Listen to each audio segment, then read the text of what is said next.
করেছে, ঈমান বিক্রি করে নাই। বশার মর্মান্তিক আঘাতে সুমাইয়া জীবন দিয়েছে, ঈমান বিক্রি করে নাই। কিন্তু কপাল পোড়া বাঙালি নামাজ পড়ি, দাঁড়িয়ে রাখি, টুপি রাখি, 500-1000 টাকায় বিক্রি হয়ে যায়। আল্লাহর কসমে ঈমান দিয়ে জান্নাতে যাওয়া যাবে না।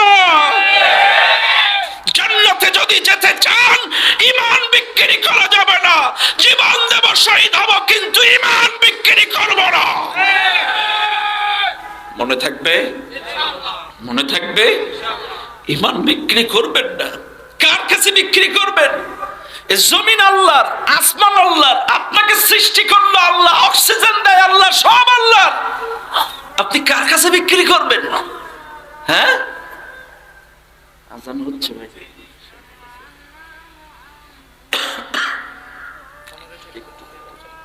আলোচনা করব। আজানটা হয়ে যাক, সবাই জবাব দেন, আজানের জবাব দেন আস্তে আস্তে। থেকে 10 লাখ, 8 থেকে 10 লাখ মাহফিল, এবং প্রত্যেকটা মসজিদে জুম্মার নামাজ হয় বছরে 52 দিন, 51 বা 52টা জুম্মা। তাই 52টা জুম্মায় খতিবরা, বক্তারা, আলেমরা, ইমামরা ডাকে, এবং এইরকম 8-10 লাখ মাহফিলে গোটা বাংলাদেশে আমাদের মতো আলেম ওলামা, বক্তা, দাঈ ইলাল্লাহরা মানুষদেরকে আল্লাহর পথে ডাকে। তাইলে এভারেজে আমরা হিসাব করলে সর্বোচ্চ জুম্মা টুমা ধরে 20 লাখ মাহফিল জুম্মা দিয়ে মানুষকে আহ্বান করা হয়। কিন্তু মিস্টার ইবলিস মানুষকে প্রতিদিন কোটি কোটি বার সোশ্যাল মিডিয়ার মাধ্যমে খারাপ পথে, জাহান্নামের দিকে, তাগুতের পথে আহ্বান করছে। আজ তাকিয়ে দেখুন, হাজার হাজার ইউটিউব চ্যানেল, সোশ্যাল মিডিয়া, ইহুদি, খ্রিস্টান, কাফের, বেঈমানেরা নগ্ন ভিডিও ছেড়ে, নগ্ন ছবি ছেড়ে বিভিন্নভাবে পর্নোগ্রাফি দিয়ে আমাদের যুব সমাজকে ধ্বংস করে দিচ্ছে, শেষ করে দিচ্ছে যুব সমাজকে। এই জন্য কেউ যদি আপনার ইট মারে, আপনাকেও পাটকেল দিয়ে জবাব দিতে হবে। কথা ঠিক না? কাজী ইহুদিরা আমাদেরকে মিডিয়া দিয়ে ধ্বংস করছে, কাজী আমাদেরকেও মিডিয়া দিয়ে মোকাবেলা করা লাগবে। কাজী আমাদের যে মিডিয়ার ভাইরা এসেছে, আলহামদুলিল্লাহ, আপনারা তো এখানে কিছু মানুষ আরো আসবেন ইনশাআল্লাহ, যেহেতু দেশ বড় বড় আসতেছে, আপনারাও আসবেন, আরো আসবে অনেক মানুষ। কাজী এখানে হয়তো খুব জোর 20,000 মানুষ হবে, 30,000, 50,000, কিন্তু এই মিডিয়ার মাধ্যমে গোটা বিশ্বে বাংলা ভাষাভাষী কোটি কোটি মুসলমান এই বক্তব্যগুলো শুনবে, সহজে তাদের কাছে পৌঁছে যাবে। কাজে এই মিডিয়া থাকা লাভ না লস? তবে হ্যাঁ, আমার মিডিয়ার ভাইদের কাছে করজোরে বিনতি করব, উল্টাপাল্টা থাম্বনেল নয়, উল্টাপাল্টা কিছু না দিয়ে সোজা সরল যে বক্তা যে বিষয় নিয়ে কথা বলবে, আপনি আল্লাহকে ভয় করে, পরকালকে ভয় করে, সিম্পল আপনি যত আকর্ষণীয় ডিজাইন দেন, কিন্তু বিষয় ভিত্তিক, যে যেমনি যে উদ্দেশ্যে কথা বলছে, যে উদ্দেশ্যে পরামর্শ বা আলোচনা ডিরেকশন দিচ্ছে, আপনারা সেই বিষয়ের উপরে থাম্বনেল দিবেন। আমার এমনও মাহফিল আছে, বিভিন্ন ইউটিউব চ্যানেল, নাম বলবো না, এমনও মাহফিল আছে লেখছে যে হুজুর যে ওয়াজের কারণে 6 মাস জেলে, 6 মাস বাইরে। বুঝলেন? এখন আপনারাই কোন, এই থাম্বনেল যদি কেউ দেখে, ভিতরে তো ঢুকবেই। এখন আপনার উদ্দেশ্য কি খালি দুনিয়া? আখিরাত কিছু কামাবেন না? আর এক ওয়াজে আছে, এক এলাকায় এক কওমি মাদ্রাসা, প্রচন্ড বড়, প্রায় 10 বছর মাহফিল করি এই মাদ্রাসাটা। মিজান আজারি ভাই একদিন, আমি একদিন, 17 সালের মাহফিল। তো এই মঞ্চে অন্তত 50 জন কওমি আলেম ওলামা, বড় বড় শাইখ, শাইখুল হাদিস, এখানে আমি আলোচনা করেছি ঈমানের উপরে। পরের দিন থাম্বনেল যেয়ে দেখি তাবলীগ জামাতের গোমর ফাঁস। বুঝলেন নাই? যাই হোক, আমি এদিকে কথা লম্বা করবো না, আমার সময় শর্ট। অনুরোধ করব, উল্টাপাল্টা থাম্বনেল দিয়ে আমাদের বিপদে ফেলবেন না, কারণ আপনাদের দরকার। আপনারা জাতির শ্রেষ্ঠ সন্তান, অল্প সময়ে গোটা বিশ্বের কাছে আপনারা আমাদের এই দাওয়াতটা পৌঁছে দিচ্ছেন। কাজে আপনারা ইহকাল এবং পরকাল দুটোই যেন থাকে, শুধুই যেন ইহকালের উদ্দেশ্য না থাকে। এক, 2 নাম্বার গেল। 3 নাম্বার পরামর্শ হলো, যে কোনো বক্তা আলোচনা করার সময় আপনারা দয়া করে কেউ কথা বলবেন না। বক্তার আই কন্ট্রোল, তার মানে তার নজর এদিকে ওদিকে মন মানসিকতা ঘোরাবেন না। সবাই আপনারা সাইলেন্ট হয়ে, আপনাদের দেখার দরকার সাইলেন্ট হয়ে দেখবেন। কেউ কথাবার্তা বলে আপনার হাত পা নাড়িয়ে বক্তার নজর এদিকে ওদিকে ঘোরাবেন না। এটা আপনাদের সাথে জাস্ট পরামর্শ করলাম, আপনাদের ছোট ভাই, কারোর বন্ধু, কারোর বড় ভাই। যদি ভালো লাগে আলহামদুলিল্লাহ আমল করবেন। আসুন এবার শ্রোতাদের 2-1টা পরামর্শ, সেটি হচ্ছে আপনারা বলেন 1 থেকে 10-এর ভিতরে যাদের রোল নাম্বার হয় ক্লাসে, এরা কি ক্লাসের পেছন দিকে বসে না সামনের দিকে বসে? জানি পেছনে যারা বসছে এদের রোল নাম্বার কত ছিল? কথা বলে না। আসেন আসেন ভাই, আসেন। পেছন দিকে যারা আছেন একটু সামনের দিকে আসেন। আসেন আসেন ভাই, ডান দিকে ভাই যান, এই যে ডান দিকে বাপ, সামনের দিকে আসেন বাপ, আসেন আসেন আসেন আসেন আসেন বাপজান ওঠেন, আপনারে বলছি বাপ, আসেন আসেন আসেন আসেন, সবাই সামনের দিকে চলে আসেন। আসেন পেছন দিকে যারা আছেন সবাই চলে আসেন। আলহামদুলিল্লাহ, সবাই আসেন সবাই আসেন সবাই আসেন। ডানে বামে বাপ, এলোপাতারি ভাবে বসেন না। মুরব্বী, কোরআন সুন্নাহর মাজলিসে গায়ে গায়ে ঐক্যবদ্ধ ভাবে বসাটা সুন্নাত। যেখানে কোরআন সুন্নাহর আলোচনা হয় ফাঁকা জায়গা পূরণ করে বসাটা সুন্নাত। কাজে একটা সুন্নাতের আমল করেন। আসেন আসেন আসেন, যেদিকে ওদিকে যারা ফাঁকা ভাবে বিক্ষিপ্ত ভাবে আছেন সবাই আসেন। আলহামদুলিল্লাহ, আর কথা নয়, এবার আসুন আমরা আলোচনায় চলে যাই। আমার সঙ্গে প্রাণ খুলে স্বতঃস্ফূর্ত ভাবে তেলাওয়াত করেন। আউযু বিল্লাহি মিনাশ শাইতানির রাজিম। বিসমিল্লাহির রাহমানির রাহিম।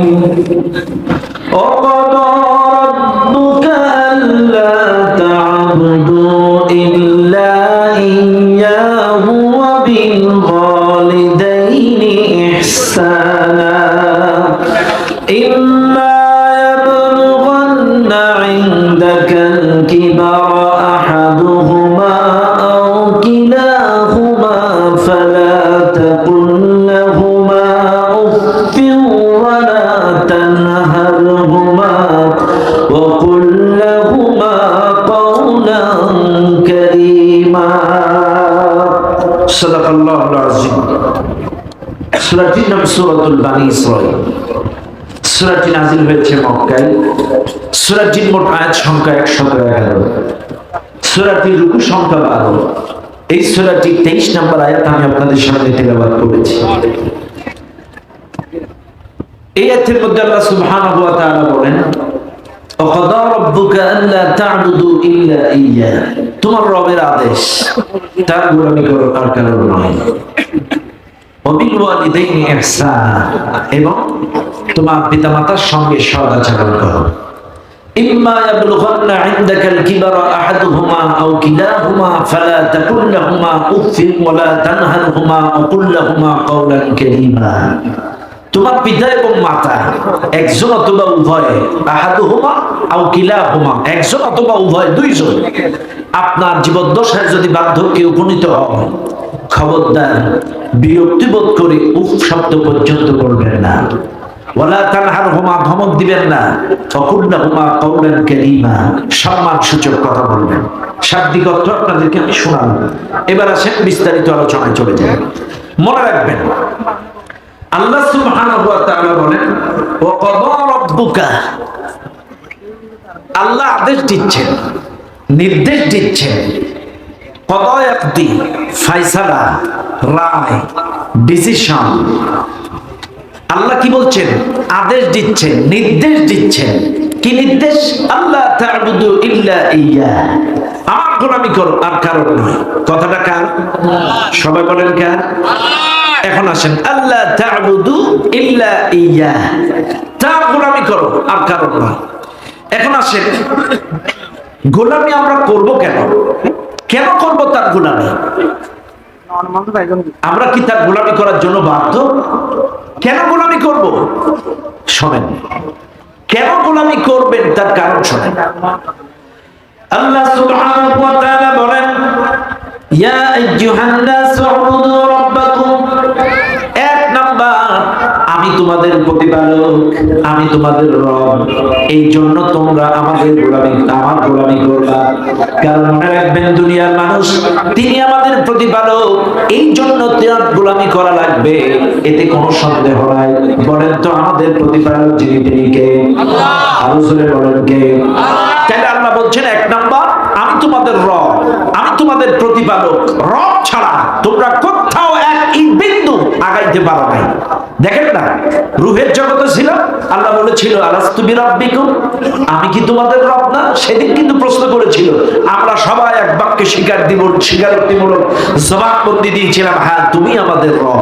তাইলে রূহের জগতে রব। দুনিয়ায় আসলাম, দুনিয়ায় আসার পরে আপনি দেখেন মেসজিদ হলেন, নামাজ ফরজ হলো, নামাজে দাঁড়ালেন, আলহামদুলিল্লাহ রব আছে না নাই? সবাই বলেন আছে। রুকুতে গেলেন, সুবহান রব আছে না নাই? সিজদায় গেলেন, সুবহান রব আছে না নাই?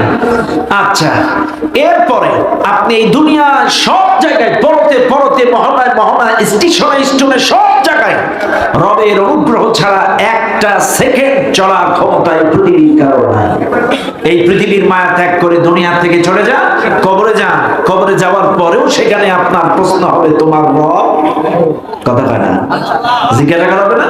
তাইলে রূহের জগৎ থেকে কবর অবধি সব জায়গায় রব আছে না নাই? এই কথা কয় না কেন? আছে না নাই? আছে। তাইলে মনে রাখবেন, তিনি আমাদের রব, তিনি আমাদের রব, এই জন্য তিনি আমাদের প্রতিপালক, এই জন্য তার গোলামি করা লাগবে। এক। দুই নাম্বার, আমরা গোলামি করব কেন? আল্লাহ পাক বলেন, আল্লাযী জাআলা লাকুমুল আরদা ফিরাশা। আল্লাহ পাক দুই নম্বরে বলেন, আল্লাযী খালাকাকুম, আল্লাযী খালাকাকুম। দুই নাম্বার, তিনি আমাদের সৃষ্টিকর্তা। কি তিনি কে? সবাই বলেন আল্লাহ। তিনি আমাদের সৃষ্টিকর্তা, এই জন্য আমাদেরকে গোলামি করা লাগবে। ভাইরা আমার, এই মাহফিলে যারা আছেন আপনারা বলতে পারবেন আমাদেরকে এই পৃথিবীর কোন নেতা নেত্রী বানাইছে? জো বাইডেন বানাইছে? জো বাইডেন বানাইছে? মোদিজি বানাইছে? এই পৃথিবীর কোন নেতা নেত্রী আমাদেরকে সৃষ্টি করেছেন? আমাদেরকে সৃষ্টি করেছেন তিনি কে? আল্লাহ বলছেন, আমি তোমাদেরকে সৃষ্টি করেছি, আল্লাযী খালাকাকুম, আমি তোমাদের মালিক, সৃষ্টি করেছি তোমাদেরকে। কাজী তিনি আমাদের সৃষ্টিকর্তা, এই জন্য গোলামি করা লাগবে তা। এ ভাই, একবার বুকে হাত দেন, একবার বুকে হাত দেন। আপনাকে এত সুন্দর করে সৃষ্টি করলো আমার মালিক, কি সুন্দর করে সৃষ্টি করলো, একবার চিন্তা করেন না? একবার নিজের দেহের দিকে তাকাইলে আপনি সব বুঝতে পারবেন। বাইরে একটা মানুষের গোটা দেহের অঙ্গ প্রত্যঙ্গের মূল্য বর্তমান বাজার অনুযায়ী 3.5 কোটি টাকা। একজন মানুষের গোটা দেহের অঙ্গ প্রত্যঙ্গের মূল্য বর্তমান বাজার অনুযায়ী 3.5 কোটি টাকা। এইবার আপনারা বলেন, এই 3.5 কোটি টাকার অঙ্গ প্রত্যঙ্গ যদি কোনো হসপিটাল থেকে কিনে লাগাতে হতো, কয় বছরে লাগাতেন? পারতেন? তাইলে আমাদেরকে সৃষ্টি করেছেন তিনি কে? আল্লাহ। তিনি সৃষ্টি করেছেন বিনামূল্যে। এই চোখ দিলেন, এই হাত দিলেন, এই কান দিলেন, এই জবান দিলেন, এই হাড়, এই কিডনি, লাংস, বাল্ব।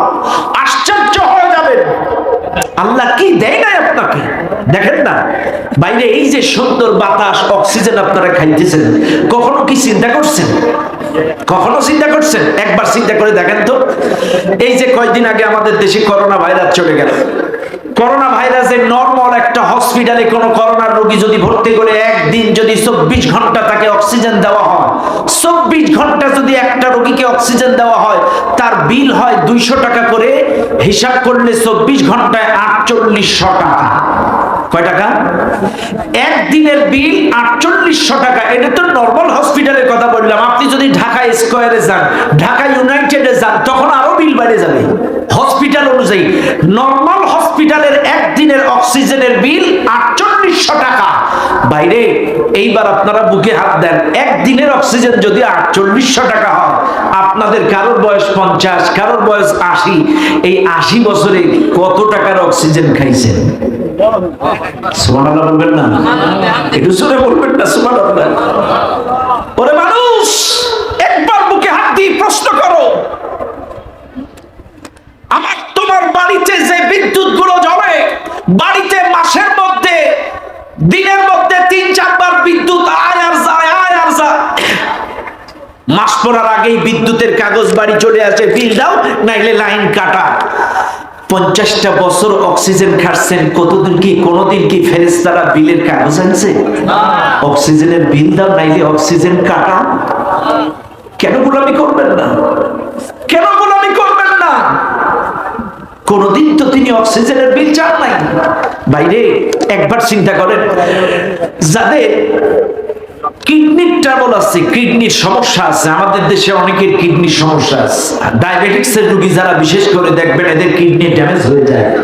তো একটা রোগীর যখন কিডনি ড্যামেজ হয়ে যায়, এই কিডনি ডায়ালিসিস করতে গেলে দৈনন্দিন 2000 টাকা সর্বনিম্ন ডায়ালিসিস খরচ। যদি ভিআইপি হসপিটাল হয় আরো বেড়ে যায়।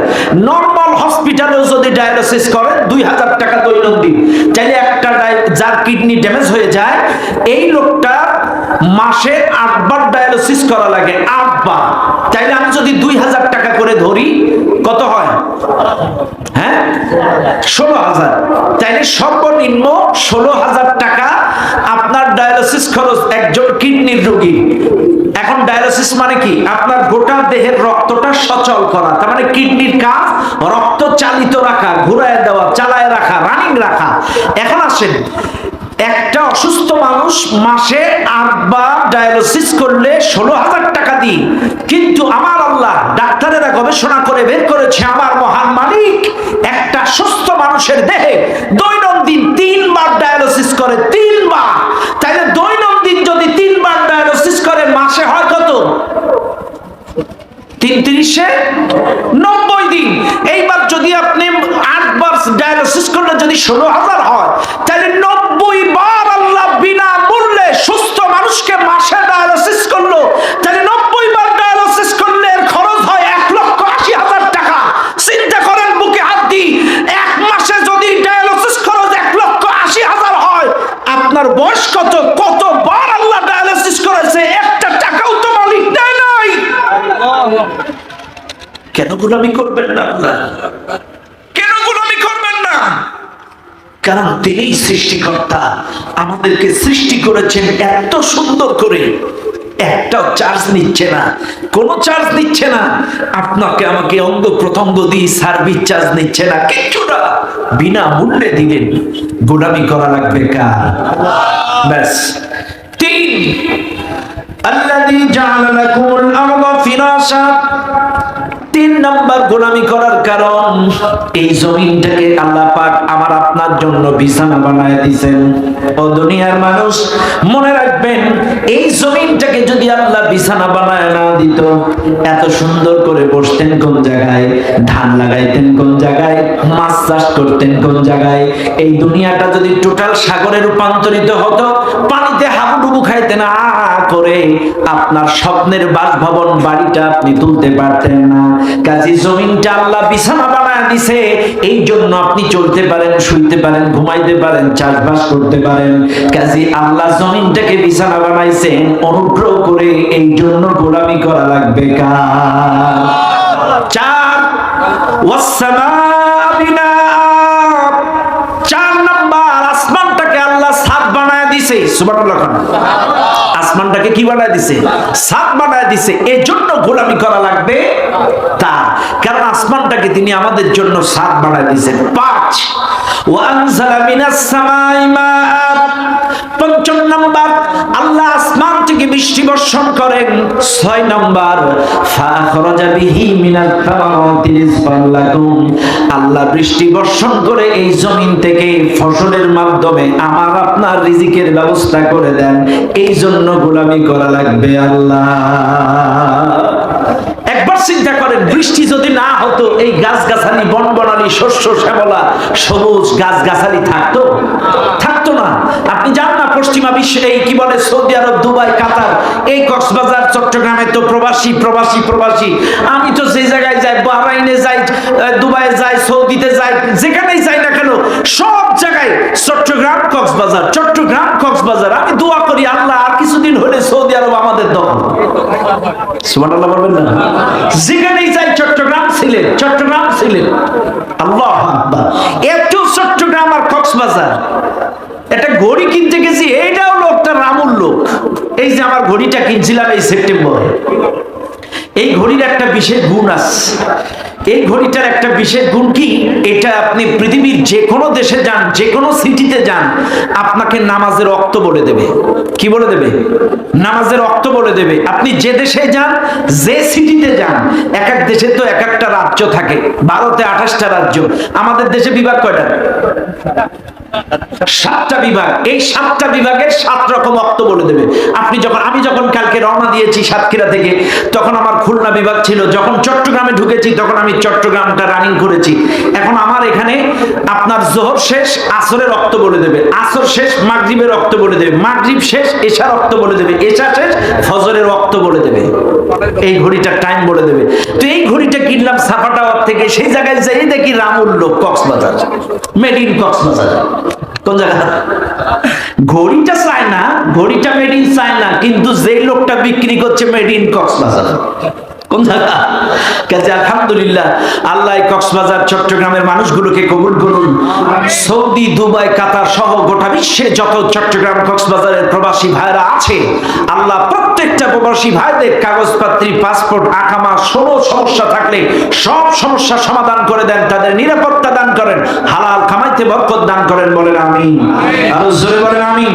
বিশেষ করে এই জাতীয় মাহফিলগুলো আপনাদের কক্সবাজারে যখন হয়, প্রবাসী ভাইরা প্রাণ খুলে সহযোগিতা করে। আজও এই মাহফিলে নিঃসন্দেহে অসংখ্য প্রবাসী তাদের ক্ষুদ্র ক্ষুদ্র সহযোগিতা দিয়ে বিশাল বর্ণাঢ্য বাগান সাজিয়েছে। সকল প্রবাসীদের জন্য কলিজা থেকে দোয়া রইল, আল্লাহ তাদের হালাল কামাইতে বরকত দিন, নিরাপত্তা দিন, 5 ওয়াক্ত নামাজি বানান। বলেন আমিন। ভাইরা, কথায় কথা বেড়ে যায়, তাই ভালো করে বুঝবেন।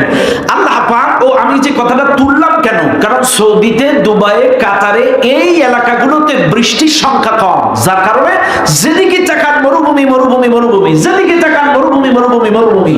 কিছু কিছু গাছগাছালি আছে তাও পানি দিয়ে বাঁচায় রাখে, মাঝে মাঝে একটু অর্ধেক বৃষ্টি বর্ষণ হয়। কিন্তু আমার দেশে সিজনালি বর্ষা হয়, আসমান থেকে বর্ষা হয়ে এই জমিন থেকে সুন্দর করে আল্লাহ রিজিকের ফসলের মাধ্যমে রিজিকের ব্যবস্থা করে দেন। আপনি দেখেন না, একই মাটি, কখনো শস্য হচ্ছে, কখনো ধান হচ্ছে, কখনো করলা হচ্ছে, কখনো আপনার এখান থেকে পাতাকপি হচ্ছে, একই মাটি। এক এক সময়, এক এক মাসে এক এক রকম ফল। কাজে জমিন থেকে ফসলের মাধ্যমে রিজিকের ব্যবস্থা করে দিচ্ছেন, এই জন্য গোলামি করা লাগবে। হ্যাঁ, তাহলে গোলামি করবেন কেন? কারণগুলো বললাম। এইবার আসেন আমরা গোলামি করব কোন জায়গায়, কোন জায়গায় ভালো করে বুঝেন। আমাদের দেশের মানুষ কিছু সুবিধাবাদী জিন্দাবাদ, আমাদের দেশের কিছু মানুষ সুবিধাবাদী জিন্দাবাদ। বিশেষ করে বক্তা, কিছু কিছু ইমাম, আসলে সোশ্যাল মিডিয়া তো কোন জায়গা থেকে কি লাগায় দেয়, ভয় লাগে মাঝে মাঝে, কি কই আর কি হয়। হে গিয়াসউদ্দিন তাহিরির মতো যদি ভাইরাল হয়ে যায় তাহলে বিপদ। কথা ঠিক না? ভালো করে বুঝছেন, আমাদের দেশের এই বক্তা বা আলেমগুলো এক একজন এক এক কায়দায়। আল্লাহ বলছেন, ওমা খলাকতুল জিন্না ওয়াল ইনসা ইল্লা লিয়াবুদুন, আমি জিন এবং ইনসানকে সৃষ্টি করেছি আমার গোলামি করার জন্য। কিন্তু এ দেশের মানুষগুলো ব্যাখ্যা করে কি, ওমা খলাকতুল জিন্না ওয়াল ইনসা ইল্লা লিয়াবুদুন, আসো আল্লাহ জিন এবং ইনসানকে সৃষ্টি করেছে তার ইবাদতের জন্য, আসো নামাজ পড়ি। আরেকজন এসে আরেক মতাদর্শের বক্তা ওয়াজ করছে, ওমা খলাকতুল জিন্না ওয়াল ইনসা ইল্লা লিয়াবুদুন, আল্লাহ জিন এবং ইনসানকে সৃষ্টি করেছে তার ইবাদতের জন্য, আসো আমরা জিকির করে মসজিদের দেওয়াল কাঁপাই। আচ্ছা, আরেক মতাদর্শের বক্তা আসলো, তিনি বললেন, ওমা খলাকতুল জিন্না ওয়াল ইনসা ইল্লা লিয়াবুদুন, আল্লাহ জিন এবং ইনসানকে সৃষ্টি করেছে তার ইবাদতের জন্য, আসো আমার পাগড়িটা ধরো, বায়াত নাও। তার মানে যে যার মতো ব্যাখ্যা দিয়ে টেনে নিয়ে যাচ্ছে। কেউ বলতেছে জিকির করো, কেউ বলতেছে নামাজ পড়াটা ইবাদত, কেউ বলতেছে জিকির করাটা ইবাদত, কেউ বলছে পাগড়ি পরাটা ইবাদত, কেউ বলছে বায়াত ধরে পীরের আন্ডারে থাকাটা ইবাদত। এখন বাইরে আসলে ইবাদতের অর্থ কি? ইবাদতের অর্থ হচ্ছে আল ইবাদাহ, গোলামি করা, দাসত্ব করা, নত হওয়া, অনুসরণ করা, এক কথায় আল্লাহর আদেশ নিষেধের গোলামি করা। আর এই গোলামি করবেন কোন জায়গায়? খালি মসজিদে? কথা বলে না, গোলামি খালি মসজিদে হবে? হ্যাঁ, মসজিদ হবে না? কোন জায়গায়? খালি মসজিদে হবে তো? কথা কয় না, আপনারা কথা বলতে পারেন না। কোন জায়গায়? এমনও বাঙালি আছে এই মাহফিলে 5 ওয়াক্ত নামাজ পড়ে মসজিদে দাঁড়ায় বলে ইয়্যাকা না'বুদু ওয়া ইয়্যাকা নাস্তাঈন, তোমার গোলামি করি, তোমার সাহায্য চাই। মসজিদের মধ্যে বলে তোমার গোলামি করি, ইয়্যাকা না'বুদু, তোমার গোলামি করি, অথচ মসজিদের বাইরে যে নাস্তিকের গোলামি করে, মসজিদের বাইরে যে তাগুতের গোলামি করে, মসজিদের বাইরে যে ইসলাম বিদ্বেষীর গোলামি করে। কথা বলেন না কেন? আমার প্রশ্ন একটাই, বাইরে আপনি মসজিদে বললেন কি আর বাইরে করলেন কি? মসজিদের মধ্যে বললেন ইয়্যাকা না'বুদু, তোমার গোলামি করি, তোমার সাহায্য চাই, ইহদিনাস সিরাতাল মুস্তাকিম, সোজা রাস্তা দেখাও, সঠিক পথ দেখাও, অবিচল থাকার রাস্তা দেখাও, অথচ মসজিদের আশেপাশে আঁকাবাঁকা রাস্তায় তাগুতের পথে ইসলাম বিদ্বেষীদের সাথে ওদের সাথে পাঁচ চাটা গোলামি করেন। আমার প্রশ্ন হলো, বিনা উজুয় মিথ্যা কথা বললে যদি মুনাফিক হয়, আপনি উজু করে মসজিদে দাঁড়ায় মিথ্যা কথা বললেন, তার মানে আন্তর্জাতিক মুনাফিক। মানুষ মিথ্যা কথা কয় তাই বলে মসজিদে? একটা চোরেও তো মসজিদে মিথ্যা কথা কয় না। একটা চোর, আঞ্চলিক ছোটখাটো চোর যখন ধরা পড়ে, পারিবারিক চোর, দেখবেন এরে বলবেন এই সত্যি কথা বল, নাইলে তোরে কিন্তু মসজিদে উঠাবো। মসজিদে উঠাই বলা লাগবে তুই টাকাটা নিছিস? ওই মসজিদে ওঠার ভয়, আমি 500 টাকা নিয়েছিলাম। মসজিদে ওঠার ভয়, কারণ এটা আল্লাহর ঘর, মসজিদে মিথ্যা কথা কওয়া যাবে না। মসজিদের ভয়ে ও সত্য কথা বলে, তাইলে একটা চোর মসজিদে মিথ্যা কথা বলে না। কিন্তু আপনি একজন নামাজি মসজিদে দাঁড়ায় 5 বার আল্লাহর সামনে বললেন ইয়্যাকা না'বুদু, তোমার গোলামি করি, অথচ মসজিদের বাইরে যে নাস্তিকের গোলামি করেন, তাগুতের গোলামি করেন, ইসলাম বিদ্বেষীদের গোলামি করেন, যারা আলেম ওলামা বিরোধী, যারা তাকবীর সহ্য করতে পারে না, তাদের পাঁচ যেটা গোলামি করেন, আপনার মতো মিথ্যাবাদী মুনাফিক আল্লাহর জমিনে আরেকটাও হতে পারে না। একবার বললে মানুষের ভুল হতে পারে, 2 বার বললে ভুল হইতে পারে, 3 বার বললে ভুল হইতে পারে, আপনার ব্রেন খারাপ।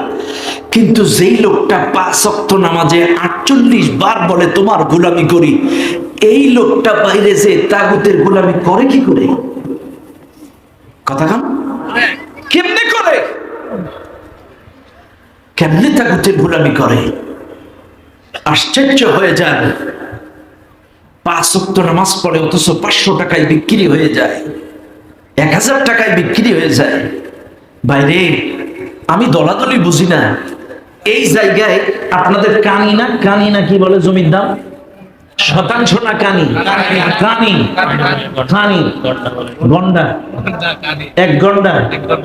আমাদের দিকে আর কি শতক কাঠা, তার মানে শতক বলে 20 কাঠায় 1 বিঘা, 33 শতাংশে 1 বিঘা আমাদের দিকে। আপনাদের দিকে কয় কানিতে 1 বিঘা? 20 ঘন্টায় 1 বিঘা, 1 কানি। আচ্ছা 1 ঘন্টায় কতটা জমি হয়? 6 পাড়া। 6 খড়া। এই রে বাবা, আমার তো আবার ক্লাস করা লাগে। তাইলে 1 ঘন্টায় 6 খড়া।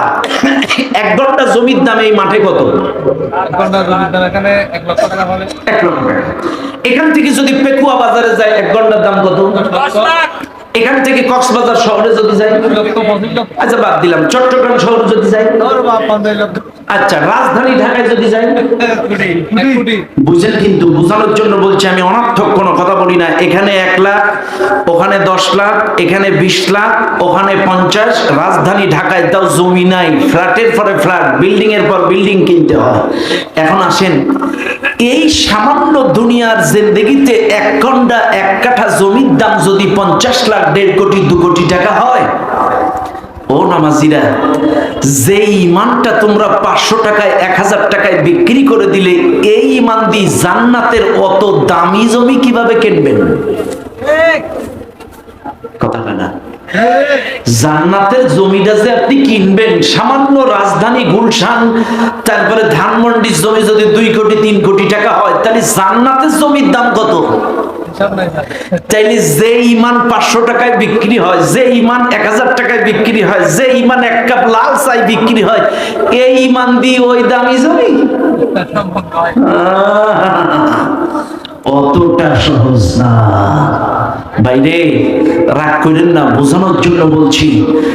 ইমাম তো খাব্বাব এনেছিল, ইমাম তো বিলাল রাদিয়াল্লাহু তাআলা এনেছিল, ইমাম তো সুমাইয়া এনেছিল, ইমাম তো আম্মার বিন ইয়াসির এনেছিল, ইমাম তো আমির হামজা এনেছিল। হযরত খাব্বাবকে জ্বলন্ত কয়লার আগুনে শোয়ায় দিয়েছিল। খাব্বাবের দেহের চর্বিগুলো গুলে গুলে আগুনের পরে পড়ছিল। খাব্বাব ইমান বিক্রি করে নাই। সুমাইয়াকে বর্ষার মর্মান্তিক আঘাতে মেরেছিল, সুমাইয়া ইমান বিক্রি করে নাই। আম্মার বিন ইয়াসিরকে আবু জেহেল দুই উটের সঙ্গে দুই পাল বেঁধে দিয়েছিল আম্মার বিন ইয়াসিরের। আবু জেহেল বলেছিল আম্মার বিন ইয়াসির বল ইমান ছাড়বি কিনা। আম্মার বিন ইয়াসির বলেছিল জীবন দেব কিন্তু ইমান ছাড়বো না। আম্মার বিন ইয়াসিরের দুই পাল দুই উটের সঙ্গে বেঁধে দিয়ে দুই উট দুই দিকে আবু জেহেল খেদা দিছিল। আম্মার বিন ইয়াসিরের দুই পায়ের মাঝখান থেকে গোটা দেহ দুই খণ্ড হয়ে গিয়েছিল, কিন্তু আম্মার বিন ইয়াসির ইমান বিক্রি করে নাই। ইমান বিক্রি করে নাই। কয়লার জ্বলন্ত আগুনে পড়েছে, ইমান বিক্রি করে নাই। বর্ষার মর্মান্তিক আগুনের কাছে সুমাইয়া জীবন দিয়েছে, ইমান বিক্রি করে নাই। কিন্তু কপাল পোড়া বাঙালি নামাজ পড়ি, দাঁড়িয়ে রাখি, টুপি রাখি, 500-1000 টাকায় বিক্রি হয়ে যায়। আল্লাহর কসমে ইমান দিয়ে জান্নাতে যাওয়া যাবে না। জান্নাতে যদি যেতে চান ইমান বিক্রি করা যাবে না। জীবন দেব, শহীদ হব, কিন্তু ইমান বিক্রি করব না। মনে থাকবে? মনে থাকবে? ইমান বিক্রি করবেন না। কার কাছে বিক্রি করবেন? এই জমিন আল্লাহর, আসমান আল্লাহর, আপনাকে সৃষ্টি করলো আল্লাহ, অক্সিজেন দেয় আল্লাহ, সব আল্লাহ। আপনি কার কাছে বিক্রি করবেন? হ্যাঁ, আজান হচ্ছে ভাই।